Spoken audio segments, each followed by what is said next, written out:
good morning, good afternoon, or good evening, wherever you may be joining us from after one short week off for a United States holiday, one of our favorite Jason United States holidays because it's food oriented. We're back, LinkedIn live streamed. I'm Dave Russell, joined as I usually am by Jason Buffington. How are you doing today, Jason? I am richly blessed and 5 pounds heavier. Thank you. And how are you? I am very good. Yeah, if you're not familiar with the United States holiday of Thanksgiving, this basically begins the holiday gauntlet between U.S. Thanksgiving and then Christmas and all the various typically festivities in between. Obviously, that'll be amended because of current world conditions. However, food is the name of the game for the next few weeks. So, speaking of geography, Jason, probably without further ado, one of the things that we always like to do is quickly reference our world map, see where everyone might be coming from globally. We'll hit this a few different times, but if we can just see where we might be at. I'm in Colorado. Jason, you're in Texas. Our producer, Mark, is down in Georgia. We've got one of our production assistants, you can see here in Europe. Just drop a comment to say hi from wherever you may be from. And absolutely, if you have a question or a comment about what we're going to be discussing, please do that as well, meaning enter that in the LinkedIn comments. And if you're watching this later on, we actually have 3-4 times as many people that will watch after the live event has concluded. Feel to drop in a comment there about where in the world you may have tuned in from as well, and we'll come back to this technology from time to time. So for today, our topic, Jason, is looking at kind of cloud usage in the availability space. We're nearly turn of year. I mean, it's not a stretch to say we're in December. I know technically it's November, but we're like inches away, December. right? So as soon as you hit December, again, given holidays, it seems like time accelerates. And before you know it, we are literally in the next year. I think we'd all like to wake up 2021. It's completely different than 2020. However, we know from a pandemic perspective, economic perspective, that's unlikely to be entirely true. However, we do have some learnings that we can apply, can't we, from this COVID-19 era as we transition into a new year? Yeah, the in the green room, in the conversation we had prior to coming online, we were talking about how the family holiday will probably never be the same as it was in this COVID world, and arguably the acceleration that we've seen in IT over the last several months, we are not going back to the ways of old, and this is another area where we have been forced to evolve, perhaps in ways that were originally uncomfortable. The data that you're actually looking at here, so this is actually the first non-Veeam people to see data from our new annual report that comes out. So each year we ask a third-party research firm to go and ask several hundred folks. In this case, all enterprises, what's currently going on in your environment? What are your plans for next year? One of the questions we asked was around how did COVID affect cloud adoption? And Dave, you and I have talked about for months around the idea that you couldn't go into the data center, you couldn't go into the building, right? And so any IT initiative that you had that was based on racking and stacking gear, those were dead. And arguably they still are, for a lot of folks, even if the IT pro folks are coming back in the data center, the supply chain has not caught up yet. There's a lot of things like hard drives and memory that appliances are still just not hitting shelves and shipping docks at a store near you. And so this was actually really interesting that COVID, when we asked folks about cloud adoption, this actually holds true. So if you take a look at that data, 36% of organizations said they significantly increased their use of cloud services in response to it. I don't think the question's actually on here, but basically it asked in the first months of the global pandemic between March and July of 2020, how would you characterize your organization's IT strategy when it came to cloud services?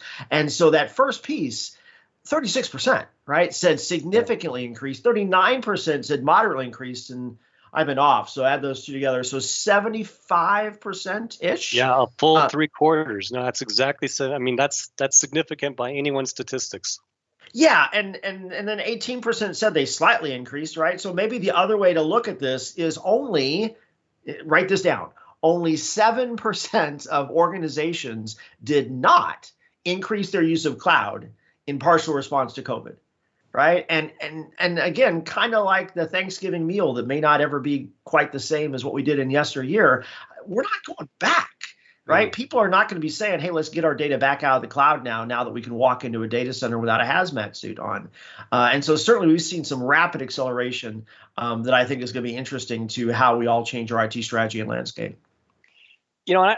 We're both optimists, Jason. I like to think, what are some of the silver linings associated with this, pandemic timeframe? And again, not to be pessimistic, but I don't think the first half of the next year looks dramatically different than what we're experiencing right now today. And I'd love to be proven wrong, but just realistically, the current situation is going to remain current situation for some time. So this is part of why we want to kind of talk about a little bit of the realities of where we're at now, specifically with regards to cloud. And to your point, some of this is here to stay. Arguably, the silver lining can be many organizations were experimenting, dabbling, trialing things. I think now we're starting to hit a transition point, an inflection point, where we're going to start to see increasingly more workloads born in the cloud, more aggressive lift and shift. No one really likes to say lift and shift, but that's oftentimes what it starts out like. Maybe that's not the goal to end on. So, I'm curious on your perspective on COVID and cloud. Do you think what the survey results we saw, does that strike you as a temporal blip, meaning like half a year from now, if we were to survey that, would that look completely different or no? No, and in fact, the thing I think you think about is, and this goes back to that Thanksgiving dinner conversation. In the Thanksgiving conversation, the question is, do we go back to the old way of doing things for the family meal moving forward? In the case when we talk about hybrid cloud, no one is talking about hybrid cloud as if we are settling, right? So this is not about doing the next best thing for IT. This is about accelerating the kinds of innovation and modernization that you were already planning on doing anyway. You just accelerate it. So this is not settling at all. We talk about how hybrid and cloud are here. We just got there faster than we thought we might have because we had an external forcing function. So for that reason alone, I don't think it's temporal. It's just accelerate evolution. If you've ever seen any of the X-Men mutant movies, same kind of concept. Yes, science fiction and backup recovery IT, they have a lot of parallels to them. I like that one in particular. So let's take a quick look at our global map. I think we've got some people that have chimed in. Oh, we clearly have some new additions here. Nice. It's always fun, Jason, when we get some of these larger geographies, like Canada, obviously, in this case, it lights up a lot of the world green. But we've got, in the United States alone, we've got Atlanta, Miami has come into the situation, Louisville, Kentucky, I think that's the one since we last spoke. Obviously Canada right there. If we start to look at rest of world, we've got Israel, Turkey, Wales in the UK. We've got Tahiti. And a little warmer client. I think that might be a first, Jason. Am I mistaken on that, or do you recall that one? Let's podcast from Tahiti, live. Veeam Live Tahiti. I think that would be fantastic. I think we could socially distance on a warm beach in Tahiti just fine. I think that's pretty great. And then you can see, in addition, we've got Angola, which is something that we don't always see. Serbia, I failed to mention earlier when I just got so wrapped up on Tahiti as I believe a first time viewer. So thank you for that. We'll hit this a couple times. So as you have time, just drop in a comment. And again, if you have a question or comment on what Jason and I are chatting on, feel free to ping in that as well. And again, if you're watching a replay of this, of which so many of our followers do, generally we ask you to do that as well, because we do like to see what the trends look like over time. And we've been, to steal your phrase, Jason, richly blessed in that I think this is what our 29th Industry Insights episode that we've done over, many months now. So we've seen a lot during this interesting 2019, but the interest remains strong and we're very grateful for that. Now, I want to give a preface, because I know this is Jason's favorite slide in this research that we do, and it's mine as well, meaning arguably our single favorite question that we ask every single year. We call it the money slide, is what would drive you to change your primary backup solution or service? And if we could bring up the chart, I will apologize in advance. It's an eye chart for sure, but that's okay. We're gonna decompose it, and Jason and I are gonna riff on this. We're gonna unpack this from a different perspective in future episodes, meaning dig into what have the trends been historically, what seems surprising with this new research data or highly consistent. But Jason, just in the context of our topic, meaning we're looking at cloud in the next year, 2021. I just put a semi-arbitrarily, and I'll tell you why it's semi-arbitrarily, some boxes around a few of these, 3 of them in particular.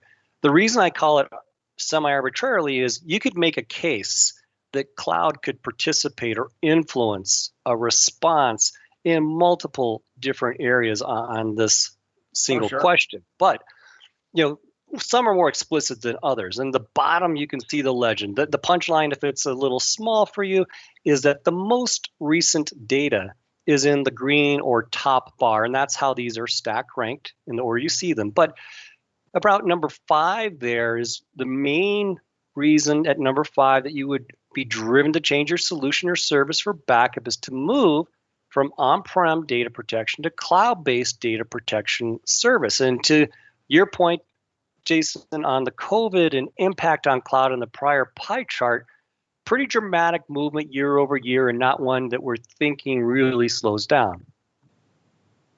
Yeah, and for folks at home, I hope you take a screenshot of this one because there's a lot of things in here that we are going to unpack in more than one way overall. Let me just kind of draw your eye to a couple things. You've got 2 rather long green bars, right? So the darkest green bar, that is the upcoming data for the data protection research for 2021. The lighter green is what it was a year ago. So just looking at when there's a variance in that is always interesting. And then the yellow is when you can only pick one. Right, so you can pick more than one in either of the green ones, but when you pick just one, it's in the yellow. And I do think there's some really interesting things in here. Certainly that appetite for leveraging the cloud for data protection, the same way that we just got done talking about leveraging the cloud for everything else in IT is part of that. When you look at whether that's because you want the fulfillment of cloud-based backup or whether you just want changing from CapEx to OpEx, whether you want to and that's the easy ones. But if you look down that list, improving reliability is in yellow. It's the top choice. And one of the things we've certainly seen over time is even if the cloud is not the least expensive way, no one ever said the cloud is cheap, right? But you get some really great outcomes from that, in part because you got smarter humans running that data center day in and day out that's purpose built. And I think when you start saying, how do I improve reliability? One of the ways you can do that is by leveraging data protection technology by data protection experts running in a cloud. The way that you get better agility, the way that you reduce your hardware and software costs. There's a lot of reasons why, secondarily, you're going to leverage the cloud as part of that. And so it's exciting to see this kind of backs that up, pun intended, of course. Yeah, great point. Great point. I'm just going to mention one other quick thing on this chart, and I do want to get to a comment that's come in and then a little sort of a commercial for the current version of this research data. You can see the bottom one that I highlighted is to move from cloud-based data protection service to on-prem data protection solution. And I just thought in the interest of fairness, there are workloads that are some cases moving back on-prem. This is where data portability and data mobility can become important for, to Jason's point, and as our CTO, I mixed in chief and got into TO, but our chief technology officer likes to say the cloud is not a charity. We know this. If you've ever paid the bill or monitored that, you know this to be true. This is why cloud monitoring programs exist. Management solutions exist to help you manage this cost. So there can be valid reasons to bring data back. And so having a solution that enables the bidirectional flow of data can be really important. But for some, trading off OpEx and CapEx in the middle, that's why I highlighted that. Maybe it's a short-term consideration of, I want to delay current infrastructure investment for a period of time because it's been a challenging economic time frame, and it might well continue to be for a few more quarters. So the OpEx model works well for us, but long term, maybe we have some sensitive data that we would prefer to maintain in-house. So we do have a comment and a question.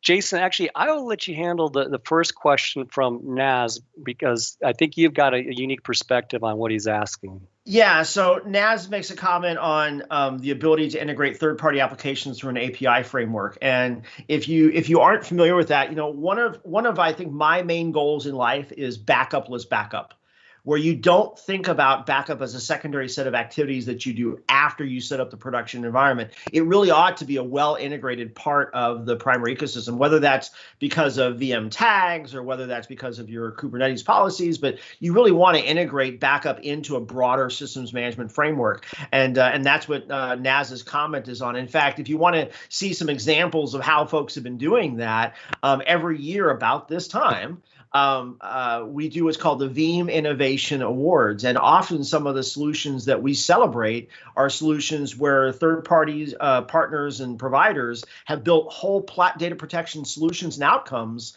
on top of the Veeam platform. And you never see a Veeam UI. You're doing the whole thing through APIs and web portals, et cetera. And so everyone should act surprised because the nomination window for VIAs will open sometime next week. But I don't think I'm allowed to tell people that. So we'll edit this out of the thing later. But yes, so it is that season again. But yes, we I can't think of anything you can do that you can't do through the API. In fact, there's many advanced functions are only API or PowerShell enabled. So Naz, thanks for bringing that up. Yeah, I'll double down on that just because, like most pathetic, highly wired individuals, I keep a pair of glasses in my phone by my bed, and I get them on. I start going through social media and email just to see what's happened.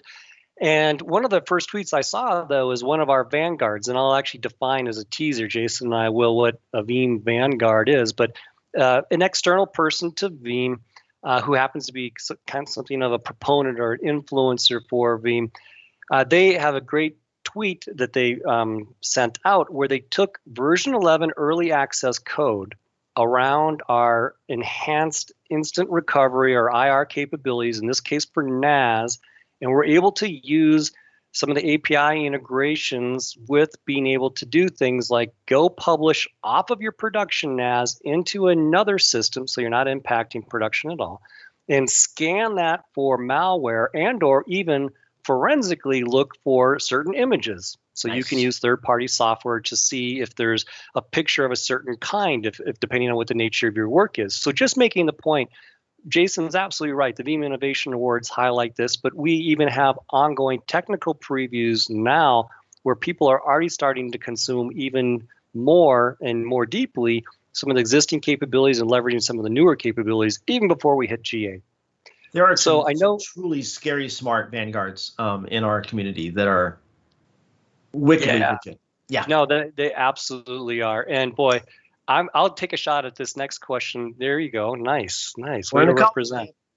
So question from Edgar, and I'll probably give a commercial. Jason, you can give a non-commercial answer. Usually we try to keep this not too much of a Veeam commercial. But the question is, what is the best solution to manage multi-cloud from general purpose perspective industries? And I'm going to have a hard time saying why it shouldn't be Veeam. And I'm going to give you a quick reason why. In that I alluded to it. Jason, the idea of moving data, in some cases, lower on the list, but move data back from cloud on-prem made the list in terms of why you might switch backup solutions. I think if 2020 has shown us anything, that you have to be prepared to have a frictionless environment where you can get data from one locale to another, in some cases in advance of even being able to understand why that might be. In other words, you just have to have that capability. And sometimes I like to say it's okay to say 2020 took us by surprise. We're literally a few weeks away from 2021. We don't get to be surprised anymore in IT. So the notion of managing a multi-cloud environment, which by the way can include private cloud, in my opinion, or definition of multi-cloud and hybrid cloud, it encompasses the data center as well, or meaning on-prem. Yep. So Veeam, by virtue of having a portable data format and writing data in a self-describing way, gives you the horizontal ability to reduce the friction from moving workloads from one locale to another. And I think ultimately that's the name of the game going forward, is get the right data at the right place And in some cases, we won't know in advance where that location should be. So with Yeah. that, Can go I ahead. Yeah, raise it rip up on them. just a hair? I mean, because if you think about it, if you think about consuming the cloud, it's not going to be that much longer before you think about consuming cloud. In some cases, like you think about consuming electricity or consuming water, you know, the difference is that truly is a commoditized offering. One cloud is not going to commoditize another, right? There will always be some things that Amazon does better than Azure. There are some things that Google platform is going to do better than Amazon, right? So you should not be thinking about cloud as a commoditized platform, but you should be thinking about, you should be putting each of the right workloads on the right platforms based on whether you need better search indexes, whether you need better locale for geo-sovereignty. There are reasons why you pick one hyperscale cloud versus another, but you shouldn't have to settle in how you deliver IT services because of the cloud that you chose. And so when you think about it that way, workloads ought to move from one cloud to another based on the demands of the business and what's right for that workload. But you better make sure that you have a consistent data protection mechanism that works so that the data that was on one cloud or on-prem last month, as it goes to the next cloud or on-prem next month, data protection is consistent. Your SLAs are consistent. Your retention is consistent because you need your compliance to be consistent. So there's places where you should have fluidity. Your data protection tool of choice should not be one of them. So that's my speech. Well said. Well said. And before we hit the world map, which we should do very soon here, we did another question from Amit, who said, I think he's saying, can you briefly talk about the bundled solution with Nutanix? That is a solution called Nutanix Mine with Veeam.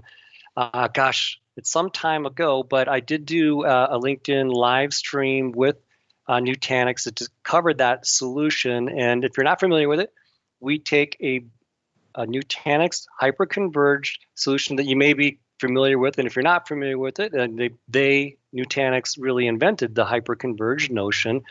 Through the Prism interface or the management interface associated with Nutanix, we can then insert the Veeam availability suite offering the capabilities Jason just mentioned.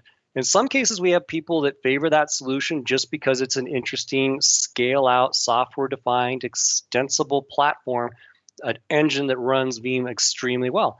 In other cases, there are organizations that have settled on Nutanix as their preferred HCI and infrastructure solution. From a management perspective, going back to Jason's notion of consistency, they just like the investment they've made, the training they understand in that platform, and being able to leverage that across both primary and secondary workloads. And Jason, as we like to talk about during appliances, it's nice not to have a stranded appliance, meaning you could certainly leverage that solution for some other purpose. It's not relabeled, say, Supermicro kit that the only thing it can really ever do is run one specific backup software. Yeah, and in fact, by coincidence, I think I'm actually doing another joint session with Nutanix in a couple of weeks, and we're going to be talking about kind of two things. One, certainly if you are modernizing your on-prem data center and you're leveraging the Nutanix platform as building blocks for that, when you modernize production, you have to modernize protection. I have been saying that for years. Somebody needs to print me some T-shirts or a bumper sticker for that one of these days. But and so certainly for some folks, as you're really embracing hyperconverged, not just for consolidation, but for agility, you should be thinking about modern data protection that's built for that as well. In other cases, and for that we have Veeam for Nutanix to back up those environments. In other cases, though, if you just want faster time to value, we often talk about Veeam being a purely software-defined solution. We are not limited by the hardware that some solutions and white boxes are built upon. But if you do want that appliance form factor outcome, we partnered with that hyper-converged leader in Nutanix and said, okay, let's build a Mine, M-I-N-E, that actually does give you that turnkey outcome that many folks are looking for. We got one more question before we hit the map. So Abdelkader asked about, do we have automated tools for recovering data from a legacy backup solution? And then and the question is, how do you get the data out of that platform without having to use that tool before you can start leveraging it with Veeam? And unfortunately, In most cases, there's not a way to do that. And in fact, we've heard stories for years. Dave and I have both been in the industry for more than 30 years each. And often what you see is you have to continue to pay maintenance on some version of that legacy product if you ever need to be able to recover data out of those tapes or off of those drives. Again, that's actually not true with Veeam. So for organizations that leverage Veeam, our format, you can even use the free tool and pull anything out that you want. By the way, it can be API, it can be PowerShell. You can automate that entire work stream as best you like.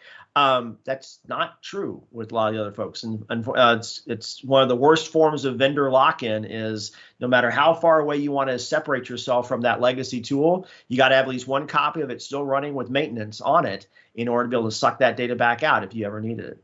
So yeah, quick double click on that because that's an interesting one. That extract utility that Jason mentions, we earlier this year, it's probably very early, like February, March, or somewhere around that time frame, we make that extract utility separately downloadable. So think of it as a PDF reader. Your ability to get out of or escape Veeam is incredibly fast. You don't even have to have a full Veeam instance to do that. Or you could download our no charge, meaning free, community edition. So we've taken pains not to contribute to the lock. Now let me answer it in a different way. There's some specialized solutions. I know there's a little bit smaller provider called StoneRAM out of UK. The best known one for converting data formats is Index Engines. IBM acquired a company called Butterfly Software that they've, I think, since sunsetted that capability. But the long story short is, why is that so hard? Well, I'll tell you, the main reason it's very, very difficult is, in addition to changing backup formats, as Jason alluded to, these are proprietary formats that can change over releases or even patches within a release level. And that's not even the punchline. The punchline is that if you try to go and extract that data from that backup, the problem is you don't even know, especially Veeam, we don't know if that other third-party backup was even successful. So there might have been some issue with contamination, corruption, other issues that now get exhibited at restore time or conversion time that weren't known possibly even years prior. So actually, I love having all the questions. Keep them coming. We do also in version 11 have a kind of a corollary on this. We do have a tape copy capability coming up in version 11 to make sure from a media perspective, and we still very much support actively our own native development of physical tape. We can get into the debates about what's appropriate, cloud, flash, disk, tape. The Veeam answer is they're all appropriate, so we invest heavily in all of them. But let's hit the world map, because I do think we've got a couple new places that have come in. Jason, maybe parse this through. Oh, yeah, I do see some more green. So what do we got? So we got Saudi Arabia's in the house, Germany. Dallas, Texas. We could have done this as coffee. Austria, India, Zambia, Ashburn, Virginia. Very nice, very nice. Hey, I'm just looking at the clock for the first time. We kind of got carried away talking about some of the scenarios, and thank you so much for all those folks that asked questions. When we started this early in the year, we really wanted this to be interactive. So to Abdelkar, to Amit, to Edgar, to Naz, thank you for being part of the conversation.